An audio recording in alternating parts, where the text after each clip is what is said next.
On va aller voir Toussoudun et là il y a des dromadaires. Un petit troupeau de dromadaires sauvages. Trop joli, ça c'est mon côté. Et voilà. Et voilà nos dunes.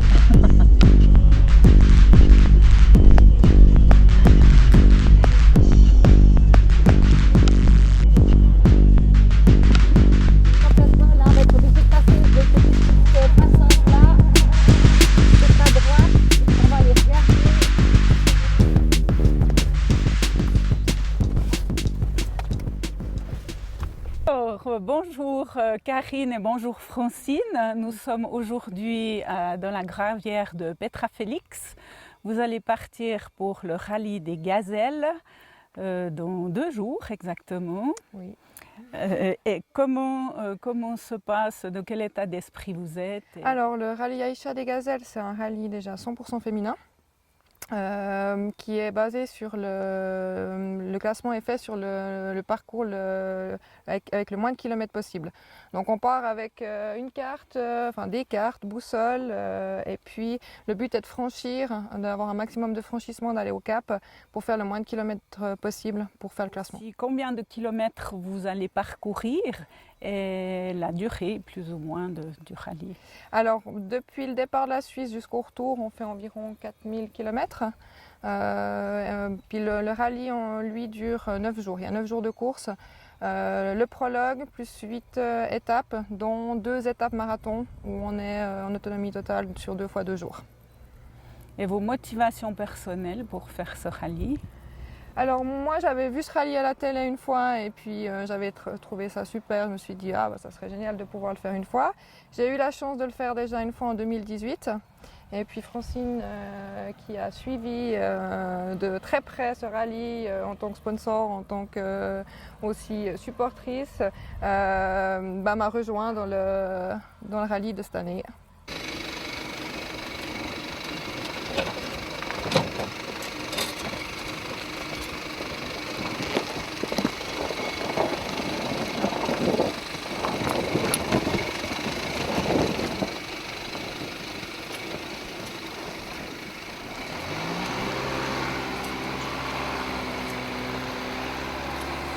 Avez-vous suivi des formations personnelles, toutes professionnelles de pilotage? Oui, alors on a déjà de toute façon une formation obligatoire de navigation par l'organisation du rallye, que ça toutes les gazelles doivent faire.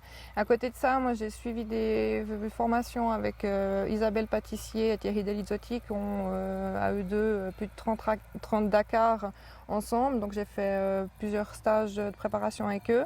Et ensemble, on a suivi aussi un stage dans le désert au Maroc avec quelqu'un et un stage aussi en France avec Janet James qui est une multiple gagnante du rallye des gazelles. Et ce rallye, est-ce qu'il y a des fins humanitaires? Oui, alors il y a une association qui est l'association Cœur de Gazelle qui est vraiment en lien direct avec le rallye, qui est la fille de la directrice qui est présidente de cette association, qui agit principalement sur le plan médical dans les villages reculés du Maroc où on passe. Donc il y a des pédiatres, des ophtalmos, des gynécos, des médecins généralistes, orthopédistes qui interviennent dans les villages où on passe pour les soins. Il y a à peu près 800 consultations médicales sur un rallye. Mais c'est super. Et nous, on amène des dons, chaises roulantes, tout ce qui est au niveau médical, on amène des dons à l'association. Vous partez donc d'Échallens? Oui, on part d'Échallens. Jusqu'à Nice, où on a les vérifications techniques et administratives. Et ensuite, depuis Nice, on part jusqu'à Sète, où on charge sur le bateau jusqu'à Tanger. Et après, depuis Tanger, on a encore 900 km à peu près jusqu'au départ du rallye. Et puis après, là, on a les 9 jours de course. Et les conditions météo? Il va faire chaud. Il va faire chaud. Il va faire très chaud au mois de septembre. Donc ça fait partie aussi un peu de la préparation, d'avoir de l'endurance et puis d'être prête aussi avec l'endurance. Parce qu'il va faire chaud. Là, quand on allait au dernier entraînement, c'était juillet, mais on avait des 48 degrés, 50 degrés. Donc c'est particulier. Ouais. Ouais. Et pour l'hébergement, ça se passe comment? On a toute notre vie dans la voiture pour les 9 jours. Donc Ouais. la tente qu'on monte et qu'on démonte tous les jours. Avec un bivouac qui est organisé par le rallye où là on a des douches quand même, WC et puis une tente repas. Par contre il y a 2 jours où on dort vraiment à l'extérieur où on est seul. Donc c'est impossible de se perdre. Ah si, Ah oui? ah si. Et puis, Alors, dans il ce y a quand même cas-là, un- il y a qu'est-ce quand même un qui moyen- se passe? Il y a quand même un moyen de sécurité dans la voiture.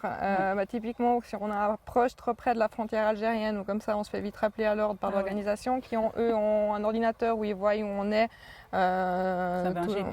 Voilà, eux, Ouais. ils nous voient. Mais oui, c'est possible de se perdre, bien sûr. Votre date de retour, donc, On rentre elle le est 6 prévue. octobre. 6 octobre.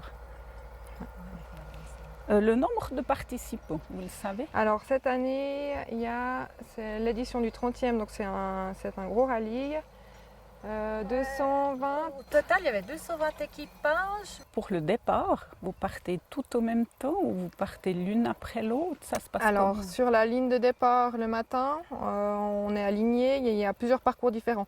Parce qu'on a interdiction de se suivre, bien sûr, donc on est sur des parcours différents qui partent toutes les 30 secondes.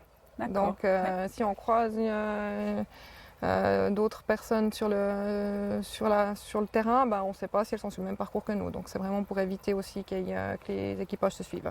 Vous êtes préparé aux tempêtes de sable? Oui, on a les lunettes de neige, on a tout ce qu'il faut si ça arrive, oui. Ouais. Oui. Donc, toi, tu l'as jamais vécu l'année passée? Oui. Oui. Oui, alors je pense qu'un soir sur 2, on avait des tempêtes de sable au bivouac. Et là, en entraînement, on a aussi vécu les tempêtes de sable. Ouais, ça doit être On éprouvant. ne voit rien du tout. C'est l'enfer pour la navigatrice. Donc, vous ne vous arrêtez pas?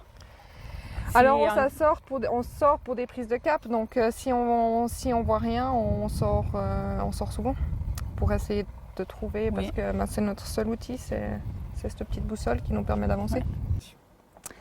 Alors voilà, tous les matins, on reçoit notre roadbook avec des points GPS qui vont être les balises qu'on devra aller checker, examiner la carte en fonction des points qu'on a posés, nos trajectoires, examiner le terrain.